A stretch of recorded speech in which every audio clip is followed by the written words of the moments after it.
Hey everyone, and welcome back. Now, for story time today, yes, I said story time, I'm going to tell you the story of I broke my ankle in two places. Now, you're probably like, those of you that know me personally would have seen the posts on social media of the ankle and the journey I've had with my ankle when it's been broken.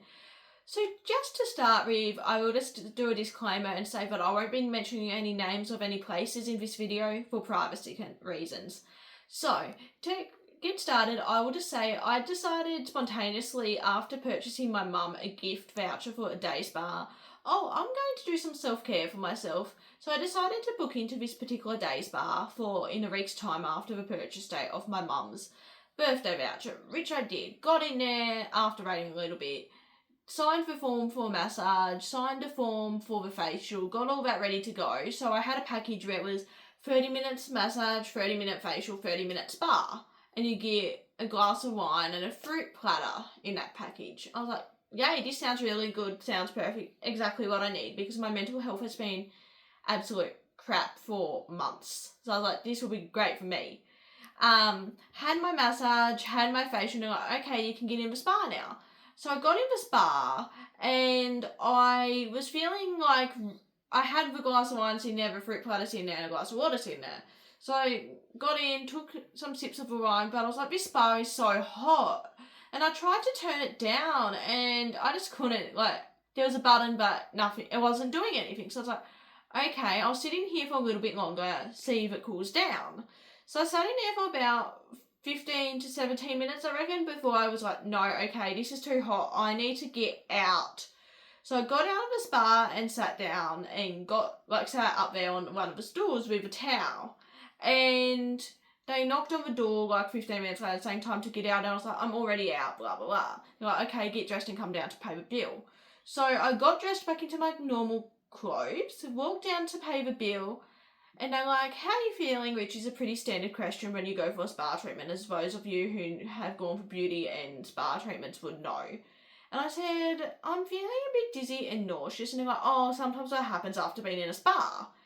As if it was just a normal everyday thing. And we let it slide. But next thing I know, after having paid the bill, the next thing I remember is being on the ground and I'm going, oh, are you okay? And I said, no, I can't move. And my foot was, this foot was up. Sitting up because I couldn't move it at the time. I can't sit it up now because I've got a massive cast on it. But it was sitting up and my dad was coming to get me, so I grabbed my phone and texted. I was like, you need to come in here, please. And he came in and walked in and was like, what have you done? But even before he got there, I was screaming, so another staff member ran down the stairs before Dad had even got into the spa place. When he got there, I said, I actually don't know. So think I passed out and everyone was trying, Dad had to jump behind me because I couldn't stand up, so he had to jump behind me and lift me up off the ground and take me to a chair just so he could go and get the car. So I was sitting in his chair and they gave me washes, face washes with wet water, cold water to cool me down, and glasses of water and things like that in the meantime. Now, when Dad got the car, he had to park across the road because there were no parks on the same side of the road as the spa place. So he tried to get me out and I just kept, I was struggling to walk and I had my arm was literally around him trying to walk out. And I had to keep stopping. He was like, you're going to have to walk. And I was like, I can't. He was like, I can feel your foot letting go of you, but you're going to have to.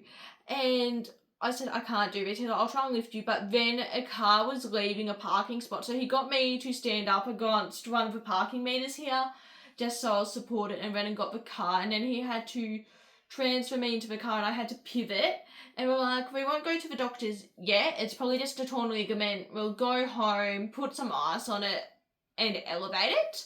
So that's what we did for Saturday afternoon. I was just sitting in the recliner at home, elevating it, icing it. That's the standard thing that people say for you to do. We're like, if it's any worse tomorrow, we'll just go to urgent care, which is one of the clinics across the road from the hospital here. And it hadn't gotten any better, so in the morning Dad's like, yeah, I'm making you an appointment, we're going to take you to urgent care, this is no better, the swelling has gotten much worse. So he took me to urgent care an hour after my appointment time because they were running behind and we still had to wait 40 minutes to an hour to get in, but that's okay. And he was like, oh no, I think it's just ligaments as well, but let's just send you for an x-ray in case. I will give you a script for pain relief, some anti-inflammatories, and a medical certificate for a few days off work so you can recover. And I was like, oh cool, thank you, blah, blah, blah. And I said a few things then that I probably shouldn't have said because I was so shocked, but anyway. And I will mention that with all of this, because I couldn't walk, Dad had to keep getting wheelchairs from places to like reel me into like the urgent care and into the x-ray place. So we went to the x-ray place to give the x-ray, and I was like, I'm so scared to move, like, because it hurts. But I had to obviously move onto the table, and Dad and the radiographer were helping me do that, and they got x-rayed it. And Dad and the person had ran out because obviously you can't be in the room because of the radiation. And when they come back in, I see their faces and I know that they know something's wrong. So I'm like, you know what's going on, you need to tell me. Or like, you know what's wrong, don't you? And Dad said it's broken in 2 places. And the person was like, okay, I'm going to try and ring the urgent care clinic to see if I can talk to your doctor from there. Or if not, you need to go to a hospital. And they couldn't get onto my doctor from urgent care. So they're like, you need to go to the hospital like right now. Which, as someone who is neurodivergent, this caused me so much anxiety. Like, so much. And Dad took me to a hospital. He had to go and get a wheelchair and push it up the street and around the corner. And then come back and get me and push me down the street and around the corner into the ER. We were lucky. We were only waiting 15 minutes after they got all the information off me about what happened and stuff. I was waiting 15 minutes and got into one of the cubicles in our emergency rooms, and the doctor, it wasn't an orthopedic doctor, but it was another doctor who eventually found my x-rays and reviewed and was like, unfortunately, we think you might need an operation. We're going to get you settled and try and get you into resus for the time being. And I was sitting there and I was so anxious, and my doctor kept disappearing because there kept being emergencies in the resus bay. So he kept disappearing, come back every hour or so, and I had some strong pain relief. While I was down in emergency, they gave me pain relief to try and ease the pain. Then my mum, who had been out of town, eventually got home. We had called her on our way to the hospital to let her know what was going on. She had known the day before because we had said about everything that had happened and how I'd passed out and all of this. And she agreed with us. She just thought it was my ligaments as well. We said she came into the hospital because I was so anxious and I knew I had to stay overnight, so Mum came in and stayed. And she and I were in emergency. I didn't get to a resus bay until 11:30 at night, when they then had me awake and did an ankle reset. So basically they drugged me up, but I was still conscious, and they resetted the ankle and put it in a plaster. And then I got transferred to back down to emergency for a little bit before, like 5 minutes, and they came in and like, we're taking you to the 5B, which was the surgical ward at my hospital. And they put me in this room with a whole bunch of people, and I was just starting to get a little bit settled. I was in a lot of pain, but like Mum and I were sitting there getting settled this was like 3 o'clock in the morning at this point. And then one of the patients was carrying on, and a code black had to be called, which is a security code here, where someone's getting violent with staff. So security had to come in, and I was getting very unsettled. So then the team decided to move me into a different room with 3 older men. That was interesting in itself because you had coffee's been asked for at 4 o'clock in the morning, Family Feud going, and snoring. So that was a experience for me. But then eventually, because of my anxiety, I asked for a single room, which I got the Monday afternoon, which was fantastic. I got my space. I didn't have to deal with all the overstimulating, like everyone's machines and the beeping. It was very overstimulating and overwhelming for me. So I got moved into my own room on Monday. They had anticipated that they wanted to do surgery on the Tuesday for the ankle, thinking, we'll do the surgery, it'll be right. But in the morning, one of the orderlies came in to grab me for an x-ray, which I knew was going to happen. I thought it was going to be a portable x-ray on the bed, because that's what they did when they did the ankle reset. But they took me to x-ray and had me fast, and so not eating anything. And midway, around 11 o'clock, my orthopedic doctor who had seen me on the Sunday night eventually came in and said, are you still fasting? And I was like, yes. And they're like, okay, we've had a look at your x-rays. Your ankle has moved out from where we've reset it on the Sunday, we're going to take you to the theatre and we're going to put some metal frames so that it stays in place and that the swelling will go down. So I got back, told that at 11, and I was so anxious. My dad was with me at the time, so I called mum and said about it, and they both rushed up and they took me to theatre around, I think it was like 3 o'clock that night. They took me in, I think it was an hour and 40 minute to 2 hour surgery where they put these metal frames in my ankles. They were very frightening to look at, the metal frames. Got out of theatre, got back on the ward around, I reckon 6 o'clock, 7 o'clock, something like that on the Tuesday.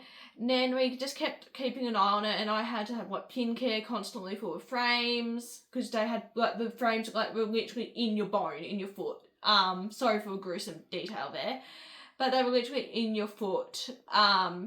Then on the Tuesday, kept keeping an eye on it, and yeah, we think next week for the surgery, the swelling's not coming down. So on the Tuesday, the Monday they just said, we'll definitely do it tomorrow. And I was like, great, cool. Because I just wanted it over and done with, because I wanted to go home. So then on Tuesday, I had the big surgeon come in who was actually doing the surgery, not the referring orthopaedic doctor. And this orthopaedic surgeon was like, it's still very swollen. Do you smoke? Do you have diabetes? I'm like, no. He's like, okay, we'll just do the surgery. But just so you know, we don't have the trauma list that's been taken off us. You're just going to be on the emergency list, so we don't know if we'll get to you today or tomorrow. And keep in mind, I've been fasting since 7:40 in the morning, so I was like grouchy and so anxious about the whole thing. And I was like, I just want to know, am I having surgery today or am I not? Can I eat something or can I not eat something? And my mum had been with me since 4 o'clock on the Monday, the Tuesday morning, because I was so anxious about the surgery happening the next day, on the Tuesday.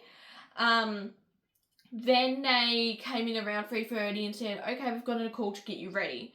So they got me ready to go to theatre, and I didn't get back on the ward until, I feel like that was 7-ish, 7 o'clock, something like that, maybe 6:30 on the Tuesday. They said everything went really well, which was great. They'll get me started on physio, which they had a physio and OT come in to see me on the Wednesday and Thursday of the first week I was in the hospital with the frames. So they got me started on physio on the Wednesday. It was a struggle because I hadn't been out of bed I had been out of bed, but I'd been on a commode, and that was only on the Monday of the second week. So I was so scared to stand up, and my dad was there because I was like, I need a parent there when I'm doing physio. And Dad's like, okay, let's just stand you up and you give me a cuddle and then we'll put you back to bed to try, as a little baby step, which we did, and that was fine. But on the Thursday, I had a second lot of physio, which I was hoping would determine if I could go home. But because I was so spaced out, because they had me on a lot of high-level pain med and pain relief, I was so spaced out I couldn't even do the physio on the Thursday. But on the Friday, I had another lot of physio, and I've been out of bed on the Thursday later on in the day and stuff. On the Friday, I had a final lot of physio, and I'm like, okay, we're happy, you're walking really well using your little walking, because I have a walking frame to walk around, because I can't rate bare on my right foot at the moment because of the surgery. So they're like, you're walking really well, we'll let you go home this afternoon. So I got to go home, and I'm now in the process of recovery, which is a 12-week journey for me. So I've had the cast on for a week. It's coming off, for 2 weeks. It's coming off on the 3rd of September, which I'm very excited about. So it'll be off. I won't have to worry about it, but I will be in a moon boot, which hopefully won't be as heavy as the cast, and at least I can rate bear a little bit with the moon boot. And then I'll have to slowly get my confidence up and using the foot again. So I've got 10 to 12 weeks of recovery ahead of me, but I will keep you guys up to date on my recovery journey. Thank you for watching, and that's how I've broken my ankle in 2 places. So there's your story time.